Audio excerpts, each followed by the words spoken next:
TNTV Tamil ஊடகம் 2026ஆம் ஆண்டில் கூட தமிழும் தமிழருடைய நிலையும் எப்படிப்பட்ட அவலமாக தமிழ்நாட்டிலேயே இருக்கிறது என்பதற்கு இந்த ஒரு நிகழ்வு எடுத்துக்காட்டு. உலகத் தமிழாராய்ச்சி நிறுவனம் என்று தரமணியில் இயங்கிக் கொண்டிருக்கிறது. இது உலகத் தமிழாராய்ச்சி மாநாடு சென்னையில் நடந்தபோது அதில் மீதமான ஒரு தொகையை கொண்டு ஒரு உலகத் தமிழ் ஆய்வு நிறுவனம் அமைக்க வேண்டும் என்று முடிவெடுக்கப்பட்டு அதன் அடிப்படையில் அன்றைய முதலமைச்சர் அறிஞர் அண்ணா அவர்களால் முன்மொழியப்பட்டு இந்த நிறுவனம் வெறும் பட்டம் வழங்கக்கூடிய ஒரு நிறுவனமாக இருந்துவிடக்கூடாது, அந்த ஆய்வு நிறுவனத்திலிருந்து வெளியாகக்கூடிய நூல்கள் பள்ளி, கல்லூரி மற்றும் பல்கலைக்கழக மாணவ மாணவிகளுக்கு பாடநூலாக, கருவி நூல்களாக இருக்க வேண்டும் என்பதுதான் அறிஞர் அண்ணா அன்று முன்மொழிந்த இதனுடைய நோக்கம். ஆனால் காலப்போக்கில் என்னாச்சுன்னு பார்த்தா அது தற்பொழுது கல்லூரி போல மாற்றப்பட்டு விட்டது. முதலில் பிஹெச்டி பாடம் கொண்டு வந்தாங்க. சரி, அது கூட ஏற்றுக்கொள்ளலாம். ஏனென்றால் ஆய்வறிஞர்கள் இருக்காங்க, அவருடைய வழிகாட்டுதலின் பேரில் அவர்கள் பிஹெச்டி பெறலாம். அதற்கு பிறகு எம்ஃபில் கொண்டு வந்தாங்க. தற்பொழுது 5 ஆண்டு கால பிஏ எம்ஏ என்று சொல்லக்கூடிய இளங்கலை, முதுகலை ஆகிய 2 படிப்புகளும் கொண்ட 2 மற்றும் 3 ஆண்டு படிப்புகளை ஒன்று சேர்த்து 5 ஆண்டு படிப்பாக, அதாவது 12ஆம் வகுப்பு முடித்தவர்கள் அங்கே சென்று சேர்ந்து கொள்ளலாம் என்பதாக 5 ஆண்டு கல்வி திட்டத்தை கொண்டு வந்திருக்காங்க. சரி, கல்வி திட்டத்தை கொண்டு வரட்டும் அப்படின்னு பார்த்தா இதில் என்ன அடிப்படை சிக்கல் ஏற்படுகிறது என்றால், அந்த நிறுவனத்தில் மொத்தமே ஒரு 10 பேராசிரியர்கள் தான் இருக்காங்க. அவர்களுடைய பணி என்னவென்றால் ஆண்டுக்கு ஒரு ஆய்வு நூல், அதாவது கருவி நூல் கொண்டு வர வேண்டும். அதுதான் அவங்களுடைய வேலை. அந்த நூல்கள் பள்ளி மற்றும் பல்கலைக்கழக கல்லூரிகளுக்கு பாடநூலாக இருக்க வேண்டும். இப்படி 12ஆம் வகுப்பு முடித்தவர்கள் எல்லாம் அங்கே கொண்டு வந்து மாணவ மாணவிகளாக அதில் சேர்த்துட்டாங்க. இதனால் என்ன ஆகுதுன்னா, இந்த பேராசிரியர்கள் தான் அவர்களுக்கு போய் பாடம் எடுக்க வேண்டியதாக இருக்குது. இதன் காரணமாக அவர்கள் ஆய்வு செய்வதையே விட்டுட்டாங்க, ஆய்வு நூல்களையே எழுதுவதை விட்டுட்டாங்க.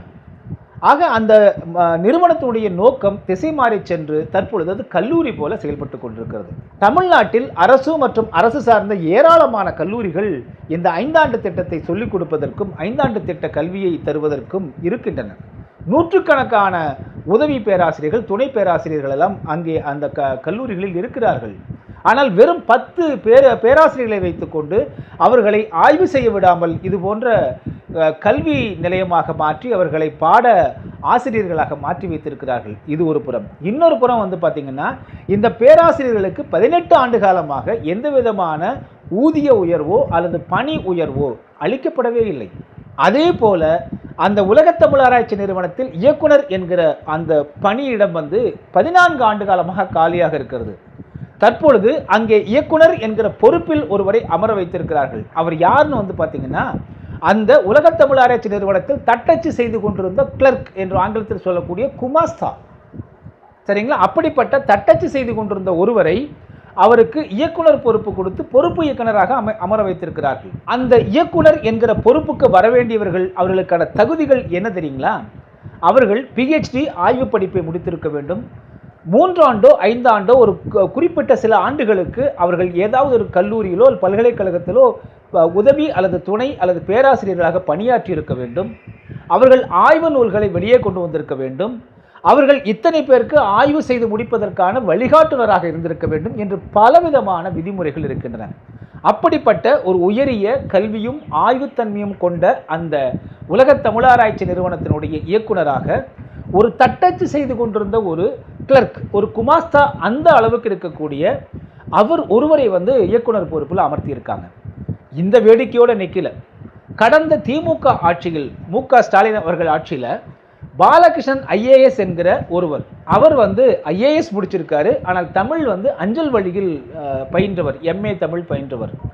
அவரை அந்த உலகத் தமிழ் ஆராய்ச்சி நிறுவனத்தினுடைய தலைவராக அமர வைத்தார்.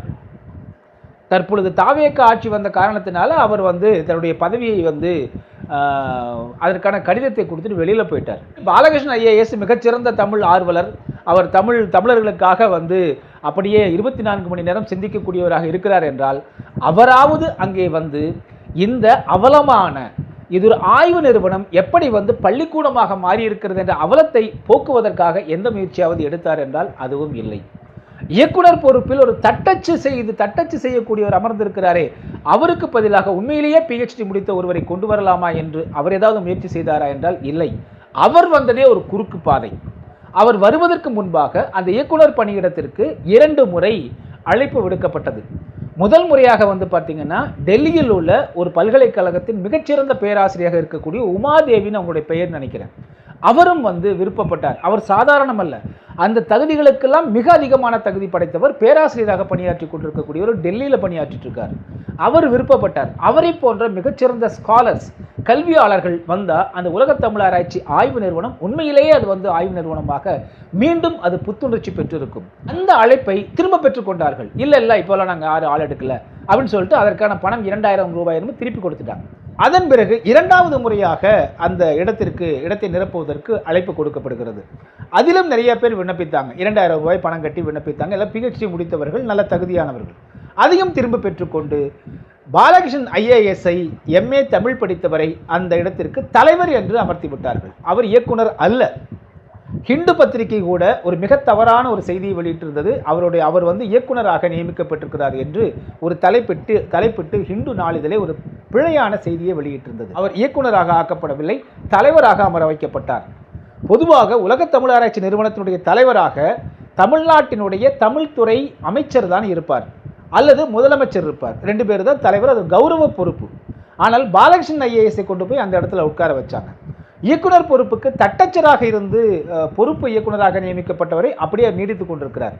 அங்கே பேராசிரியர்களுக்கு 18 ஆண்டு காலமாக எந்த விதமான ஊதிய உயர்வும் கிடையாது, பணி உயர்வும் கிடையாது, எந்த விதமான பலனும் கிடையாது.